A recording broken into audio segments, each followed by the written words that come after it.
Hey, everybody, let's dig in and explore the WordPress graph. So who am I? I'm Colby Fayock. I'm the one hugging BB8 and Kylo Ren over there. I work with the dev community as a developer advocate for Applitools. You can find me pretty much anywhere on the web by just Googling my name, as I'm the only one in the world. So let's start off by addressing the CMS in the room. It's 2021, and some developers would still cringe at the thought of using WordPress, but we're still living in a WordPress world. According to Build with Trends, if we look at the CMS distribution of the top 1 million websites, 37% of websites are using WordPress. That's a huge percentage. I'm not quite sure how accurate this number is, but if you look at the number of detections on the Built With site, it's over 960 million installs of WordPress. That's almost 1 billion. That's a staggering number.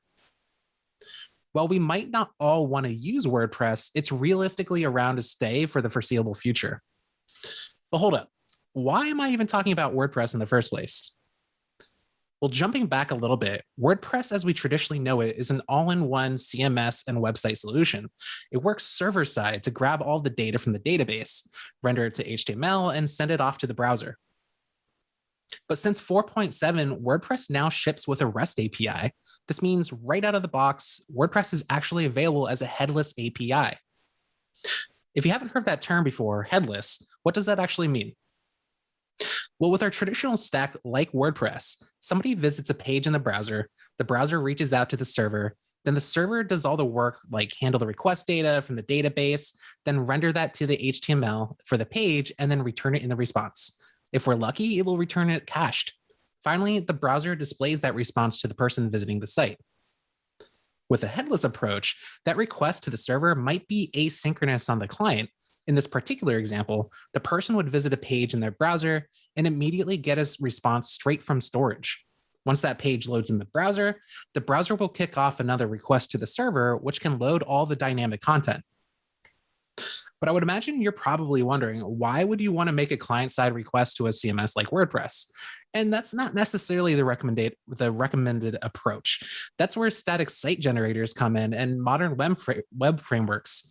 They do the hard lifting before the page even hits the browser. We can use front-end frameworks to get that data at compile time or with server-side rendering, avoiding that cost inside the browser. Now, if this is all new to you, that sounds like a whole lot of work. Why even bother with an API? Why not use WordPress out of the box like we always do? So let's focus on this example of using an API with a static site, where the only time we reach out to the API is at compile time, and we store the HTML files in storage.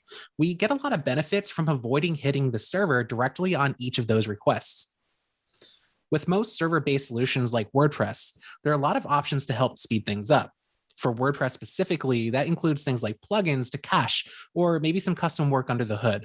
But each page is still a server hit, which is prone to its ups and downs. On the other hand, with our statically compiled site, a static HTML file is just going to be fast. Instead of spending time rendering on a server, you serve that static file straight from storage or a CDN. While you can do this with the default WordPress, it's often much more complicated. And some of the plugins will cache and serve an HTML file, but it's still serving it from a regular server hit, not from static storage or CDN. With any server, we're typically paying for how much we expect the traffic to be. While most of the time that's predictable, we all hope to one day have a viral post. And if that happens, the people visiting our site will be the ones paying for it with slow speeds or timeouts.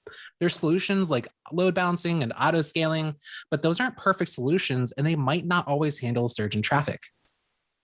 Back to the fact that we're serving static HTML files, because we're serving files straight from storage, or better yet, static files from a CDN, buzzword alert, that means our user-facing website is going to infinitely scale.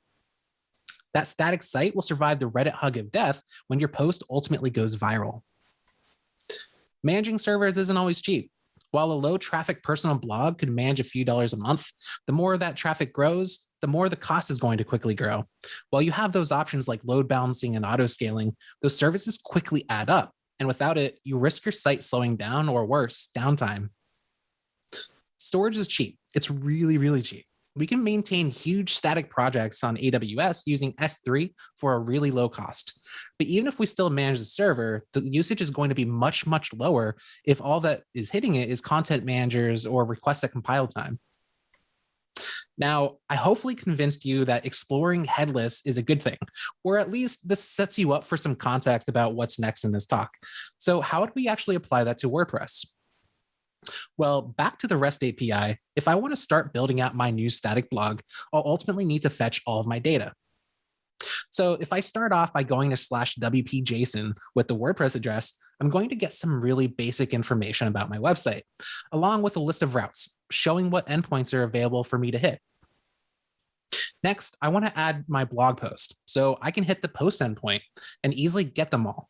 I can simply iterate through all of those and load them up inside of my UI, but I want to add some more details to this. I want to know who the author is. So I find the author ID in the post, and it probably doesn't make sense to hit every single author endpoint one by one. So instead, I'll hit the author's endpoint and I'll match up all the data inside of the client. But now I want to show all the categories. So again, I find all the IDs for the categories, request all the categories just like the authors, and match up all the data. But looking back at what I just did, I just made 4 separate requests to get the data that I needed for this page. Luckily, in my example, I'm statically compiling this. So this isn't going to impact the user, but that will certainly make development a bit slower. On top of that added complexity of managing all that data and filtering it down so that I don't have to pass giant props of data into my React application, along with the extra strain on the WordPress instance for all those different requests. Now, this isn't meant to shame the WordPress API, nor is it really meant to say that REST is inherently bad, but we're dealing with complex relationships with our data. We don't want to be limited by individual endpoints, leaving us with long chains of requests and more data than we actually need. We want to be able to provide the best experience we can for both our customers and for our developers. Now, this is GraphQL Conf, right? So I think you know where I'm getting at. But we can seriously level up how we're interfacing with our data using GraphQL. And to do that, thanks to Jason Ball, who created the wonderful WPGraphQL, along with all the other hardworking contributors, we can add the power of GraphQL to WordPress. And we can do this by simply installing a plugin right inside of our dashboard, giving us the ability to query our WordPress data with GraphQL. So before, I was talking about how I didn't like the fact that we had to make 4 requests to get that data for our homepage. So instead, we can load up our GraphQL client like Apollo, and we can make a single request with our query. So instead of having to manage 4 full dumps of data where we need to match everything up and avoid bloating the application, I can query for only the data that I need with all the relationships already intact, meaning that's less data that I have to manage and far less complexity.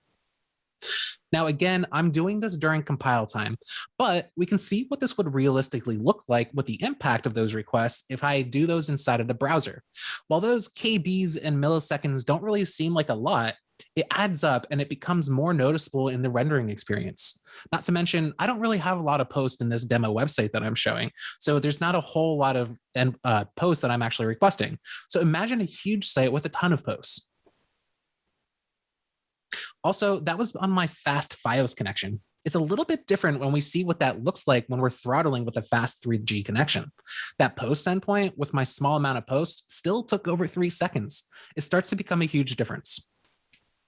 Now, we ultimately want to pull this into an application. We want to build that beautiful WordPress blog, and this is where Next.js comes in.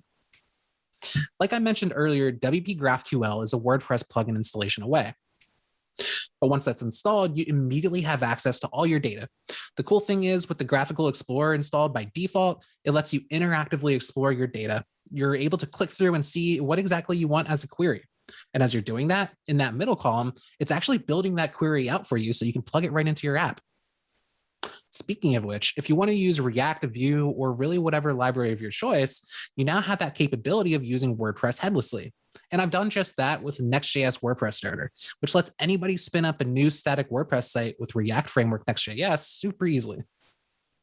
I've set this up so that on the homepage, when we're compiling the site, we first reach out to get the first set of posts like we commonly see on a blog site. Those are passed as props to the React application, and then I can create the UI exactly how I want it. Because Next.js won't dynamically know the routes ahead of time, I need to create dynamic routes. And we can figure out all those posts that need or pages that need to be created by making those similar queries to the GraphQL endpoint. So we grab all the posts and we create new paths, telling Next.js exactly the pages that we need to create for each one. I also wanted to include some client-side search. And while the WordPress API provides search capabilities, and you can also figure out something to do with the GraphQL endpoint as well, but like I mentioned earlier, I'm trying to statically compile this exact example. So then we would be hitting the server still, which we don't want to do.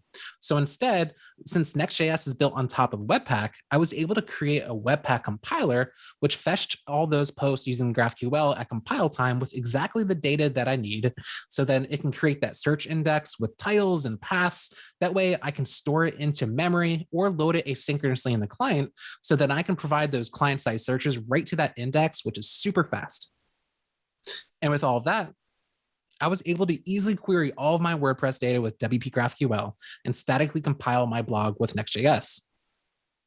And the nice thing is we can couple this with WordPress plugins like Yoast and ACF if you're familiar with the WordPress ecosystem. It gives us a lot of flexibility for managing our content and our data. And these all work perfectly with WP GraphQL. So you're still querying all of your data relationships with that one single endpoint. So I know you don't want to come here just to see some screenshots. So we're going to do a quick walkthrough and see what this actually looks like. So here's what we're going to go through. We're first going to jump into an existing WordPress instance. We're going to then see how easy it is to install WP GraphQL. Once we do, we're going to open up the Graphical Explorer and we're just going to see how we can actually query our data and what that actually looks like. Finally, we're going to create a really quick Next.js application and see what that looks like with some existing requests, and then add a little bit of data that we want to show on the page, and then update it. All right.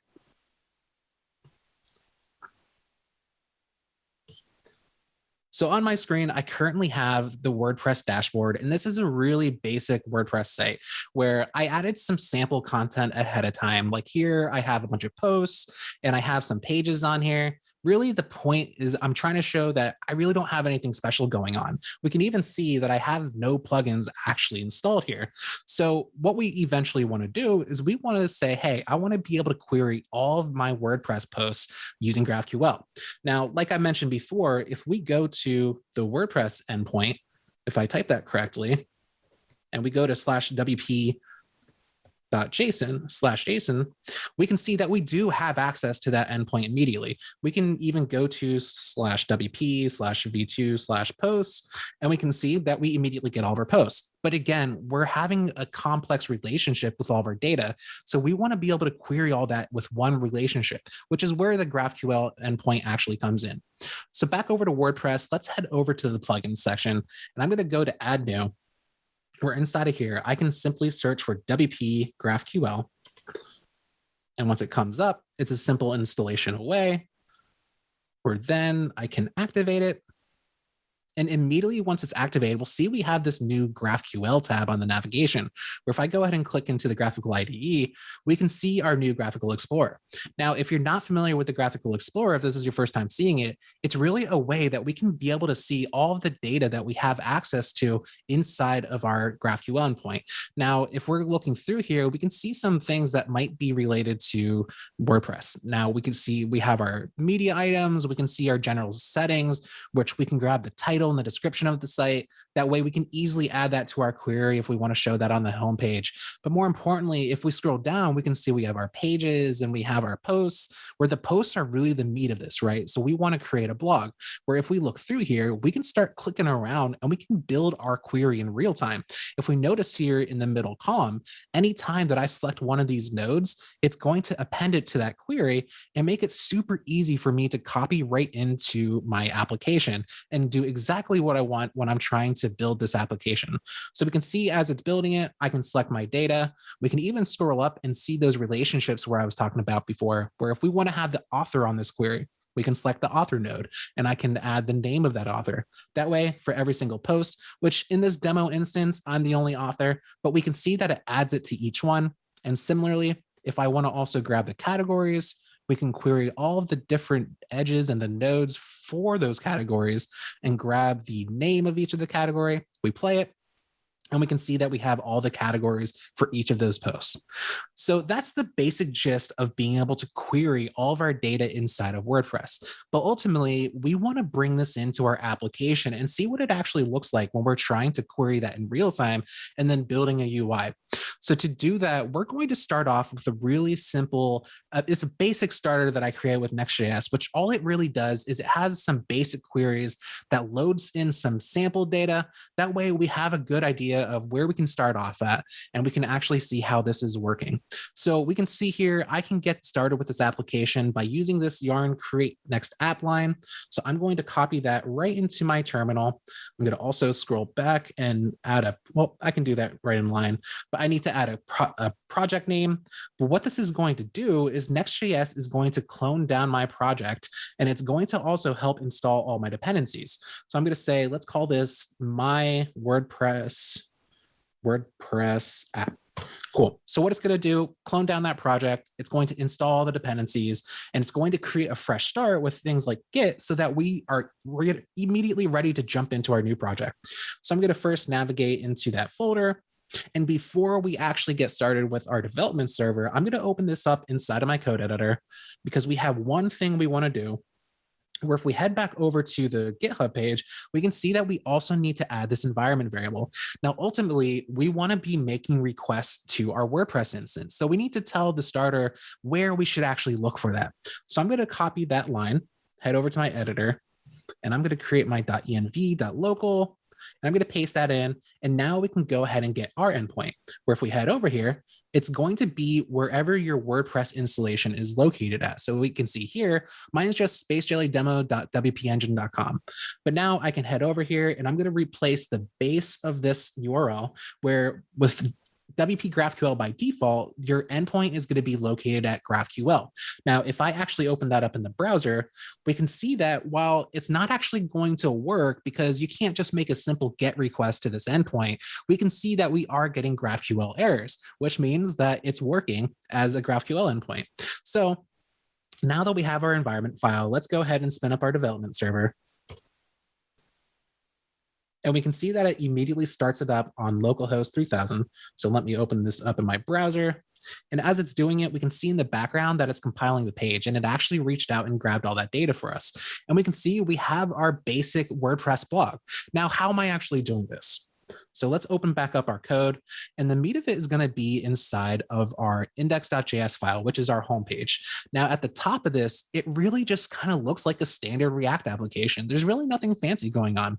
It's just simply returning the function, the component, and there's no fancy code going on there. But if we scroll all the way down to the bottom of this file, we're using a method called getStaticProps, where with Next.js, what that's going to do is it's going to allow us to fetch data at compile time so that we can inject that into our application and we can have it readily available as props. Now, we can see on this next line, I'm using the Apollo client to create this query. And we can actually see that this looks very similar to the queries that we were playing with right inside of our browser. And the cool thing is I can actually grab this, head over to WordPress. I can paste this right in. I'm going to click Prettify just so that it evens out the tabs for us. But if we run this, we can see that this is exactly the data that I'm currently returning into the application. And it's exactly what we want. We have our ID for each of the posts, the excerpt, which that's going to be the blurb of text that shows on the homepage, as well as the title of the post and the slug so that we can actually build the routes. So we can see that's exactly how it matches up when we look at the page. Now, like before, what we were talking about in the slides, I want to add more to this. I want to add the author. I want to add categories. So let's start off with the author. Like before, we can navigate up to this author tab. I can open up the author and build that query in real time where I can add the name of the author, which again is going to be me. But we can see that's in there now. So I'm going to simply copy this query, head back over to my app, and I'm going to paste that right in. And we can see I didn't really do much different. The only thing that's different is going to be these few lines for the author node that I'm now querying. So now what's going to happen is it's going to create that array of posts, which all this is doing is it's cleaning up the data a little bit so that it's easier to pass through. It's also creating the path that we're going to use for the application. And then it simply passes it in as props to our application. And we can see exactly how this works. Now at the top of the page, I'm going to console log out all my posts so we can see what this looks like.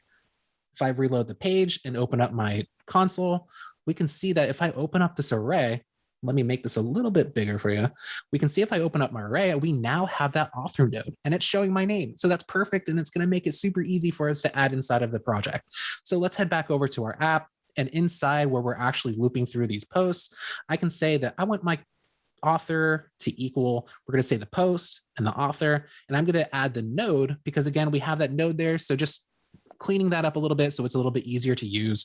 But I'm going to simply add a paragraph right above where that exists. I'm going to say the author.name.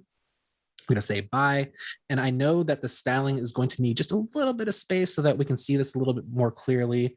Margin bottom, not button, and let's say 15 pixels.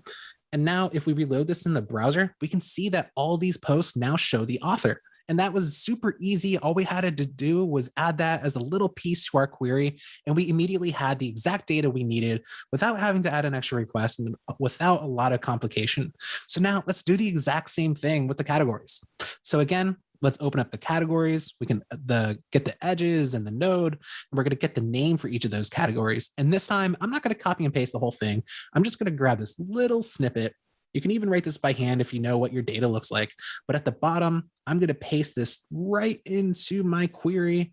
And we can see instead of being available right at the node, we're going to have edges since we have multiple categories. So we'll keep that in mind when we go back up to our data. Now, first things first, if we reload the page, reload the page of the application, we can see that we now have those categories right on our post object. So we're going to grab those categories, and similar to how we cleaned up the author, we're going to say, I want my constant categories to equal post.categories. And then again, we have an array with those edges. So I'm going to say map edges map. And for each one of those, I'm going to grab that node and simply pass it right back so that what we're going to end up with is an array of our categories. And then finally, inside of there, I'm going to add another paragraph, and I'm going to say inside, if that makes sense, categories map. We're going to say we want to grab the category name,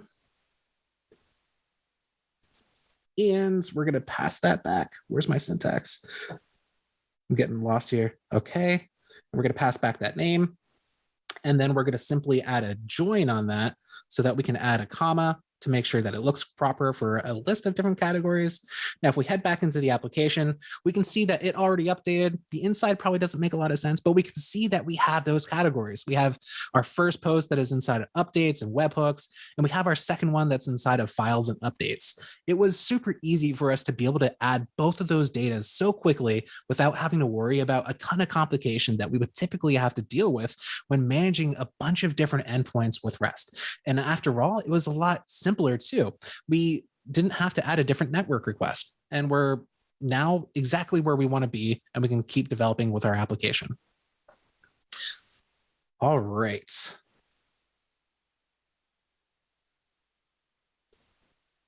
So, all right, let's do a quick recap about what we actually achieved here.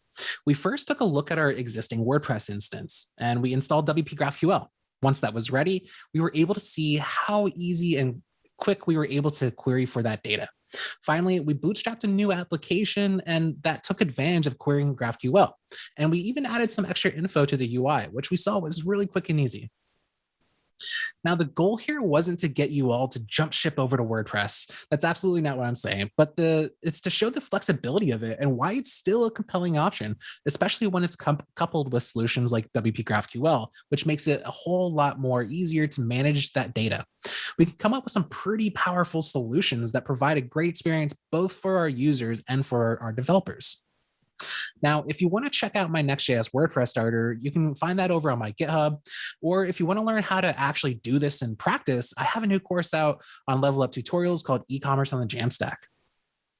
And that's it. If you want to learn more about this talk or just generally chat about it, you can find me everywhere at Colby Fayock. I'll also tweet out a link with some of the stuff you've seen here today. Thanks, everybody.